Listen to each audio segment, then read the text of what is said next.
നിങ്ങളുടെ favourite shows ഇനി ഒരിക്കലും മിസ്സാവില്ല. ഇപ്പോൾ C5 കാണും നിങ്ങളുടെ ഫേവറേറ്റ് ഷോ തികച്ചും സൗജന്യമായി. ഈ പാവം നിങ്ങളെ ചതിച്ചിട്ടൊന്നുമില്ല. രോഹിത്തിനെ കിഡ്നാപ്പ് ചെയ്തതും തടവിൽ സൂക്ഷിച്ച് കോടതിയിൽ ഹാജരാക്കിയതും ഞാനാ.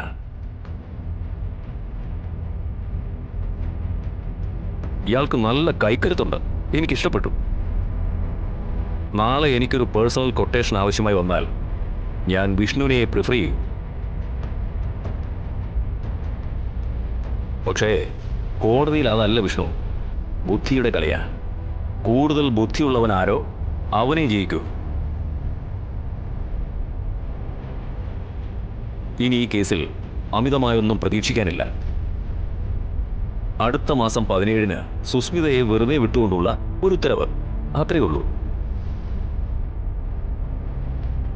സോ ബെസ്റ്റ് ഓഫ് ലക്ക് എന്ന് ഞാൻ പറയില്ല, വേഴ്സ്റ്റ് ഓഫ് ലക്ക്. ഭാഗ്യമല്ല, ദൗർഭാഗ്യം.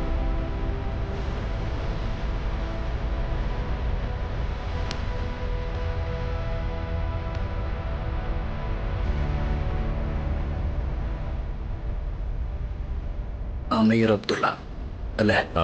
അതെ. പേഴ്സണൽ കൊട്ടേഷന് താല്പര്യം ഉണ്ടായിരുന്നെങ്കിൽ ഞാൻ ആദ്യം എടുക്കുന്നത് അമീർ സാറിൻ്റെ കേസ് തന്നെ ആയിരുന്നേനെ.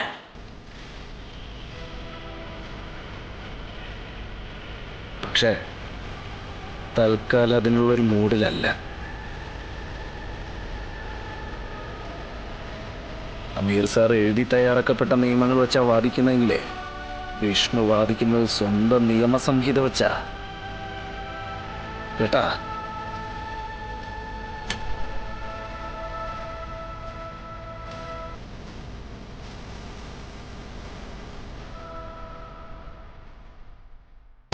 നന്നായി ഒന്ന് ഓർമ്മ വെച്ചോ. ഭയമൊന്നും വേണ്ട, ജാഗ്രത മതി.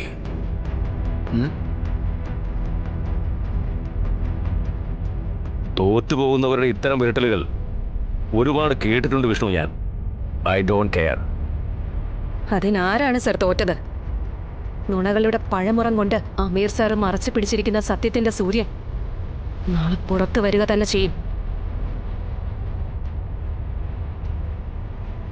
ധർമ്മവും നീതിയും ഒക്കെ ഇനിയും ഈ ഭൂമിയിൽ ശേഷിക്കുന്നുണ്ടെങ്കിൽ നിങ്ങളുടെ കൺമുന്നിൽ വെച്ച് തന്നെ കൊടും ക്രൂരത ചെയ്ത സുസ്മിതയുടെ കയ്യിൽ വിലങ്ങ് വീഴും. പിക്ചർ ഖത്തം നഹി ഹൈ ഭായ്, അഭി ബാക്കി ഹൈ. മനസ്സിലായില്ലേ? പടം തീർന്നിട്ടില്ലെന്ന്. സാർ ഇത്രയും ഇറങ്ങി കളിച്ച സ്ഥിതിക്ക് ഞങ്ങൾ കൂടി ഒന്ന് ഇറങ്ങണ്ടേ? ഇനിയുള്ള കളിയാവും ഇൻട്രസ്റ്റിംഗ്. നമുക്ക് കാണാം. കാണാം.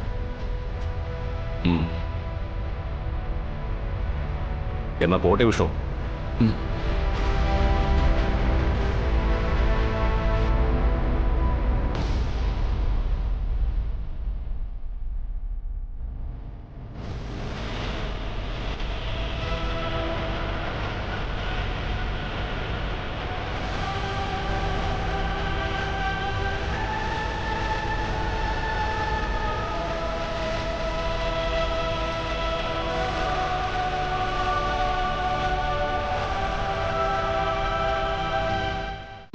ഡൗൺലോഡ് ചെയ്യൂ C5 ആപ്പ്. കാണൂ എല്ലാ എപ്പിസോഡുകളും സൗജന്യമായി.